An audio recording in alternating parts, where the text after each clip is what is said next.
સુરત સિંગણપુર કતારગામ તારણકુંડની અંદર એસએમસી ઓફિસરો દારૂની પાર્ટી કરતા રંગે હાથે ઝડપ્યા અને એસજીટીવી ન્યૂઝના રિપોર્ટર પ્રદીપ પીપલિયા અને વોર્ડ નંબર 7ના કોર્પોરેટર નરેન્દ્ર પાંડવ સાથે રહી 5 થી 6 ઓફિસરોના નામ Pankaj Gandhi, senior inspector Tejas Khalasi, saving inspector Pinesh Sarang, inspector Ajay Selar, inspector Sanjay Retiwala, contractor, swimming કરવા આવેલો એક સભ્ય સાથે વોચમેન હતો। આ તમામ ક્લાસ 3 ઓફિસરો અને કતારગામ સભ્ય સ્વિમિંગ પુલના સભ્યો દ્વારા લોકો દ્વારા પાર્ટી કરતા રંગે હાથી ઝડપાયા અને કોર્પોરેટર 100 નંબર ડાયલ કરી આ ઓફિસરોને પોલીસને સોંપી દેવામાં આવ્યા। જે રૂમમાં પાર્ટી થતી હતી તે રૂમનો દરવાજો પોલીસ આવ્યા બાદ રૂમમાં પડેલ દારૂની બોટલો અને ગ્લાસ ત્યાંથી ગાયબ થઈ ગયા હતા, પણ બોટલને કોણે ગાયબ કરી તે ત્યાંના અધિકારીને પોલીસ દ્વારા પૂછપરછ કરવામાં આવે તો બોટલ કોણે ગાયબ કરી તે મળી શકે તેમ છે।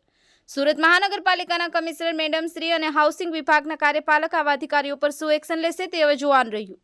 સંવાદદાતા વિજય મકવાણા, દીવ મિરર ન્યૂઝ, સુરત। નમસ્કાર મિત્રો, હું ફિરોઝ ઈરાની આજે તમને એક નવી વાત કરવા આવ્યો છું। દીવ મિરર ન્યૂઝ જોતા રહો, સબસ્ક્રાઇબ કરવાનું ભૂલતા નહીં અને શેર કરવાનું પણ ભૂલતા નહીં। સત્યની સાથે જોડાતા રહો।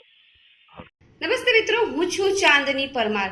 આપની મનપસંદ ચેનલ એટલે કે દીવ મિરર ન્યૂઝ ચેનલને લાઈક કરો, શેર કરો અને ફોલો કરો અને હા, તેમાં દરરોજ તાજા સમાચાર જોવાનું ભૂલશો નહીં। દીવ મિરર ન્યૂઝ દરરોજ લાઈવ અપડેટ ગુજરાત રાજ્ય, દેશ, દુનિયાના તમામ બ્રેકિંગ સમાચારો નિહાળો દીવ મિરર ન્યૂઝ ચેનલ પર।